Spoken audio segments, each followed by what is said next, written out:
নালাগে দেবী অৰ্চনা বন্দনা মোক একোকেই নালাগে তোমাৰ এই মংগলৰ বাবে মই নিজে আহি চাপিছো মোৰ মংগলৰ বাবে হয় দেবী পূজাশ্ৰী প্ৰবৰ তুমি সকলো কাহিনী যদি মই ভাঙি পাতি কওঁ তুমি স্থিৰে থাকি শুনিব পাৰিবা ৰাণী শুনাহেঁতেন দৈত্য পুতেশ্বৰী ব্ৰহ্মাকে তপস্যা কৰি তোমাৰ স্বামীৰ হিৰণ্যকশিপুৰে হয় ৰাণী তোমাৰ স্বামী হিৰণ্যকশিপুৰে অনাহাৰে অনিদ্ৰাই নিষ্প্ৰাণ হেৰুৱালে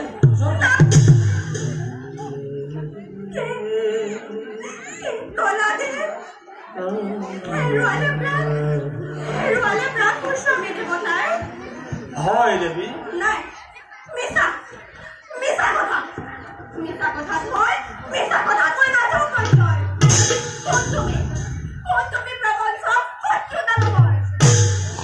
বিপ্ৰৰ মুখেৰে সত্য প্ৰচাৰ কাহানিও নহয় সম্ভৱ স্বচক্ষে দেখিলো মই তোমাৰ স্বামীক শৰীৰ অস্থিৰ চৰ্ম সকলো নাই কোনো চিন্তাত সমস্ত দেহা থাকিল উৰি পৰুৱা ইমানৰ পাছতো ভাবিছেনে ৰাণী জিৰাই আছে বুলি হিৰণ্য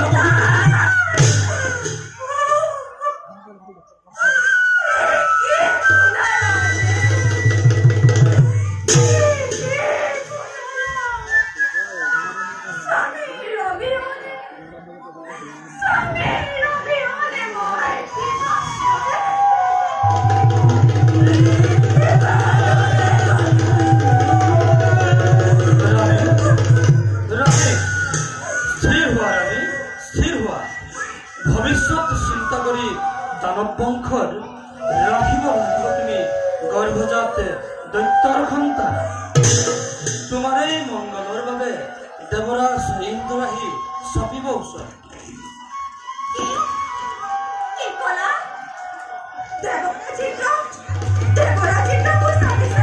হয় ৰাণী দেৱৰাজ সুন্দৰ চাপিছে ওচৰত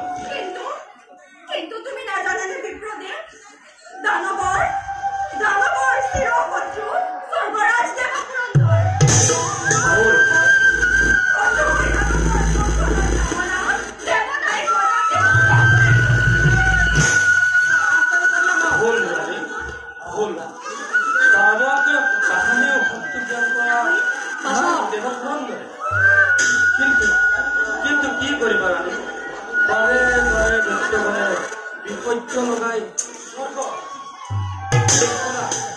শুনা হেৰা তুমি মোক যাক বিপ্ৰ বুলি ভাবিছো মই সেই ৩৩ কোটি দেৱতাৰ পালক স্বৰ্গৰ এক শক্তি সম্ৰাট দেৱেন্দ্ৰ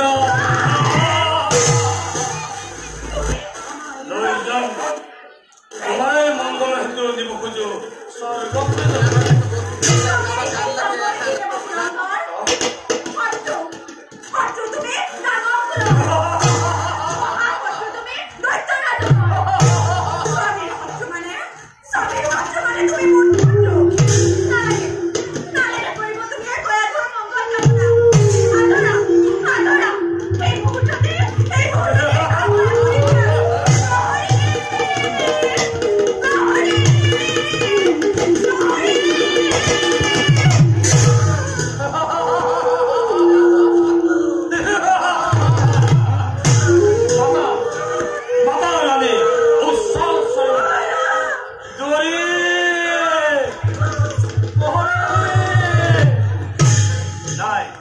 নাই কোনো আজি ধৰাৰ লক্ষ্য সকলোকে মৃত্যুদণ্ড দিলে দেৱতাৰ হাতৰ চিকাৰ পাই নেৰিম কহলে প্ৰতিহিংসাৰ প্ৰতিশোধ ঘূৰাব ইন্দ্ৰই।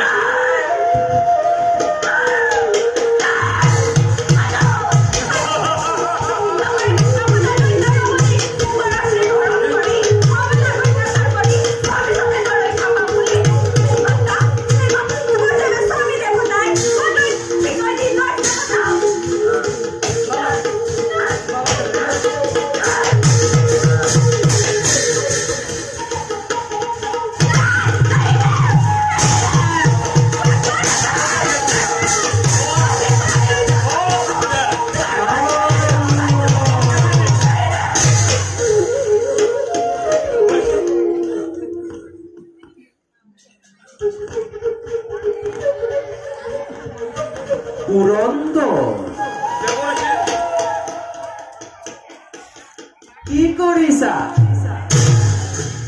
এনেভাৱে প্ৰতিচন্ন হৈ পৰস্তি হৰণ কৰিছা? পুৰন্দৰ, এনে কাৰ্য কিন্তু অতিকে অশুভ। আৰ আগে চাইলোৱা কোনে দৈত্যৰ দেৱতাৰ চিৰশব্দ হিৰণ্যকশিপুৰ ব্ৰহ্মাক তপস্যা কৰি দহি বহি মিলি গল ধৰাৰ লক্ষ্য। তাৰে পতিৰে কয়াধুৰ পতি গৰ্ভৱতী অজনী সম্ভৱা। সেইভাবে এই দৈত্যৰ ৰমণী গৰ্ভক নষ্ট কৰি সমূহ অঞ্চলুপ্ত কৰি দানৱৰ নাম চিৰ শান্তি লভিব ইন্দ্ৰই।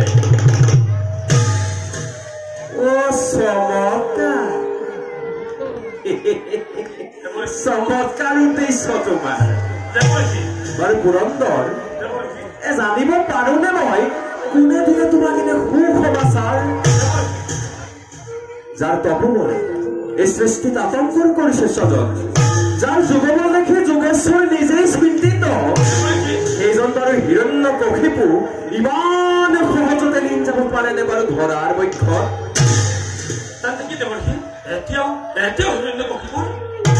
অবিলম্বে পাবা তাৰ প্ৰত্যক্ষ প্ৰমাণ। কিন্তু বৰ্তমান তুমি সন্মানেৰে এৰি দিয়া কায়াধুৰাণীক। আৰু শুনা, তুমি যাক হৰণ কৰি আনিছা বলেৰে, তেওঁৰ এই গৰ্ভত বিৰাজ কৰিছে এক মহান বৈষ্ণৱৰূপী পুণ্য ভগৱান।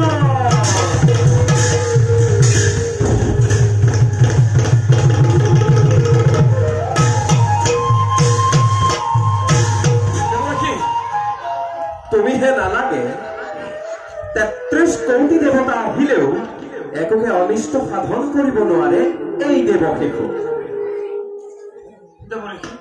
মোক ক্ষমা কৰক দেৱৰ্ষি। মোক ক্ষমা কৰক দেৱৰ্ষি। দেৱৰ্ষি মোক ক্ষমা কৰক। পুৰন্দৰ,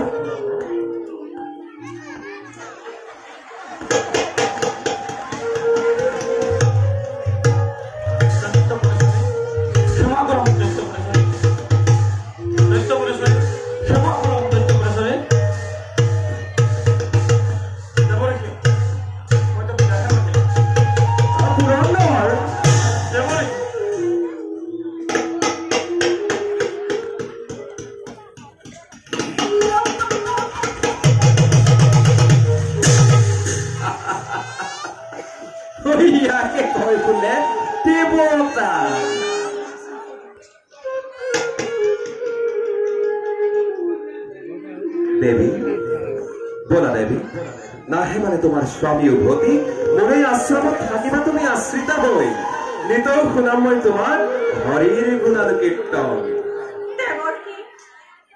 আপুনি মোৰ পিতৃৰ তুল্য, কৰিলে উদ্ধাৰ মোকে বিপদৰ পৰা। ফলতে নাহে মানে স্বামী আপোনাৰ ৰাশি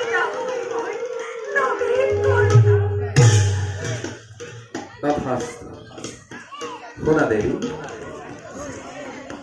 ভগৱন্তক আৰাধনা কৰিবৰ বাবে নৱবিধ ভক্তি লওক আমাক শাস্ত্ৰই দিছে শুনাচোন এই শ্ৰৱণ কীৰ্তন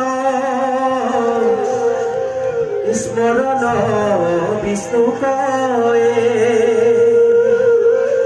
এই অৰ্চন পদ সেৱন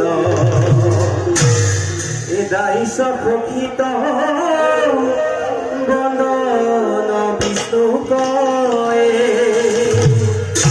এই কৰিব দেহায়ৰ পন আৰু এই ব্ৰহ্মা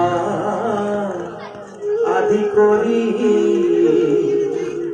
জীৱ জগত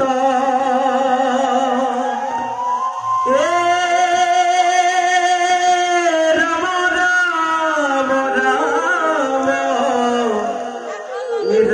ৰাম ৰাম ৰাম মায়াৰ খৰচা মাজে আশ্ৰয় ঘুমতি যায় আমি এতিয়া নিস্থানে গমন কৰো এই ৰাম তুমি সত্যন সনাতন ৰাম ৰাম ৰাম ৰাম ৰাম আমি চেতন